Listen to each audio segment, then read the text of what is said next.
안녕하십니까.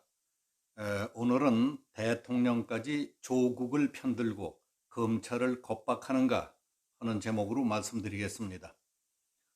문재인 대통령은 9월 30일 조국 법무부 장관으로부터 업무 보고를 받는 자리에서 권력기관은 민주적 통제를 받아야 한다.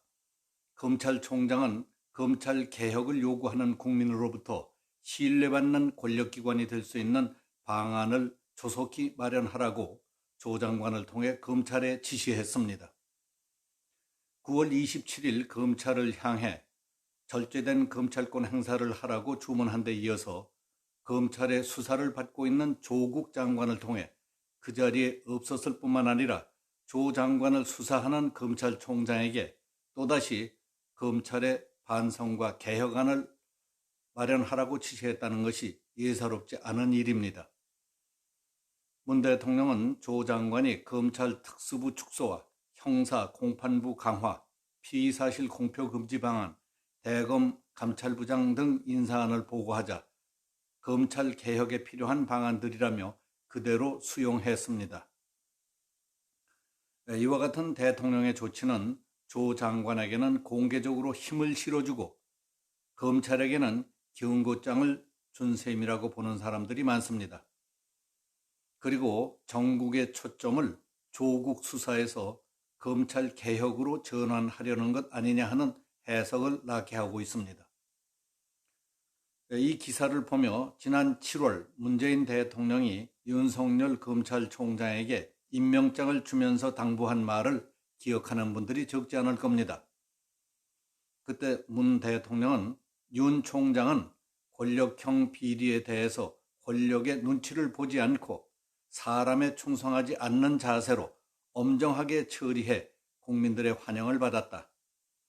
그런 자세가 살아있는 권력에 대해서도 똑같이 적용돼야 한다.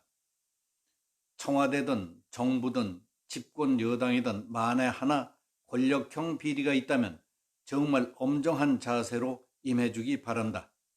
그렇게 해야만 검찰의 정치적 중립에 대해서 국민들이 체감하게 되고 권력 부패도 막을 수 있는 길이라고 생각한다고 강조했습니다.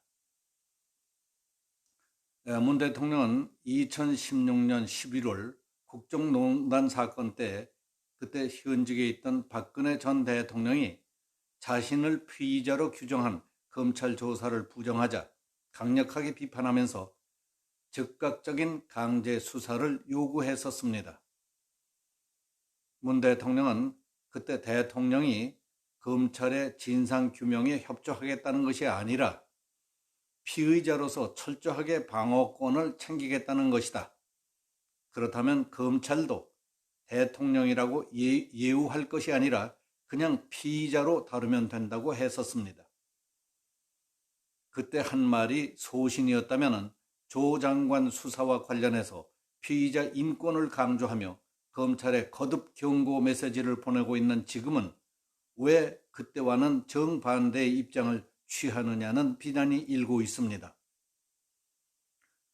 검찰은 지난 2016년 11월 20일 국정농단 사건 수사 결과를 발표하면서 박근혜 대통령이 최순실, 안종범, 정호성의 여러 범죄 사실 가운데 상당 부분 공모관계가 있다고 판단했다고 밝혔습니다.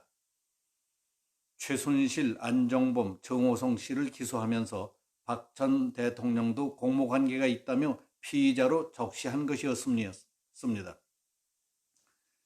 이에 대해 박 전 대통령의 변호인은 검찰이 조사도 하기 전에 결론을 내렸다고 발표했고 그 수사의 공정성을 믿을 수 없다는 것이 여실히 드러났다며 변호인은 앞으로 검찰의 직접 조사 협조 요청에는 일절 응하지 않고 중립적인 특검의 수사에 대비하겠다고 했었습니다.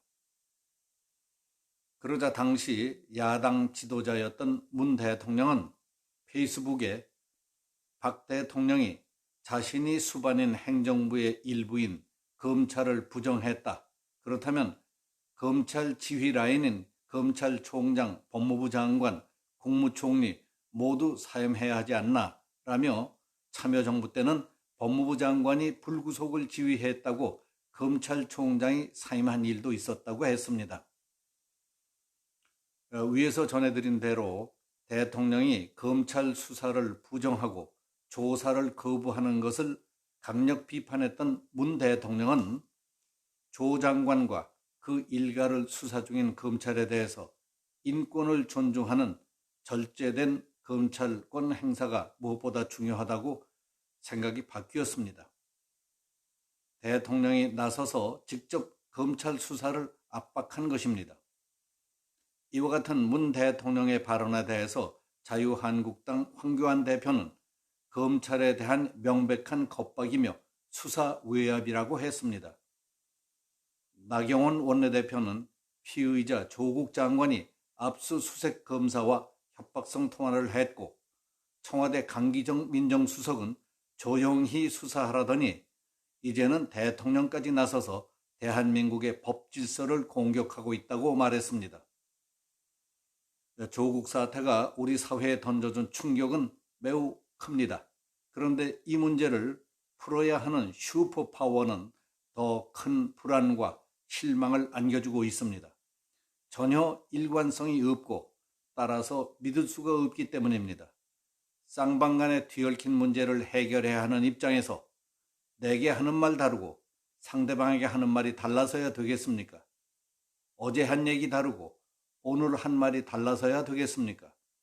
어제는 경찰 편에서 엄벌하라더니 오늘은 도둑놈 사정도 봐주라고 한다면 어떻게 해야 합니까? 항상 법과 정의의 편에 서는 사람도 아니고 기분에 따라서 상대에 따라서 인정사정을 봐줘야 한다며 마음이 왔다 갔다 하는 주인님을 어떻게 모셔야 됩니까? 아득한 옛날 중국 춘추 전국 시대 때에도 정치에서 가장 중요한 것은 백성에게 믿음을 주는 것이라고 했습니다. 지휘자 한 사람이 정치의 요체는 무엇입니까? 하고 묻자 공자님은 경제, 국방, 사회적 신뢰라고 대답했답니다. 제자가 그 가운데 가장 중요한 한 가지만 여쭙는다면 무엇이냐고 묻자 공자는 신뢰를 꼽았다고 합니다. 무신분립, 신뢰가 없으면 조직의 존립 기반이 무너진다는 겁니다. 신뢰는 어디서 나오겠습니까? 일관성, 한결같음이 신뢰를 만듭니다. 오래전에 약속했던 것을 변함없이 지키고 다음에도 지킬 것이라고 믿는 데에서부터 인간관계의 거래와 의리와 희생이 가능한 것입니다. 특히 리더나 지도자가 갖춰야 할 덕목 가운데 무엇보다도 중요한 것은 신뢰입니다. 일관성과 한결같음입니다. 그래야 믿고 따르고 존경심이 우러납니다. 언제 어떻게 변할지 모르는 사람을 어떻게 믿고 따를 수 있겠습니까? 어떻게 모든 걸 바쳐 최선을 다하겠습니까? 법과 법이 정한 절차에 따라 수사를 하고 있는 검찰에게 수사를 받고 있는 사람을 통해 대통령의 지시를 전달하는 식은 삼갔어야 했다고 봅니다. 대통령까지 조국 편을 들고 윤석열의 검찰을 겁박하는 것 같이 보일 수 있습니다. 당사자는 평생 지울 수 없는 마음의 상처로 남을 수도 있기 때문입니다. 오늘은 여기서 마치겠습니다. 감사합니다.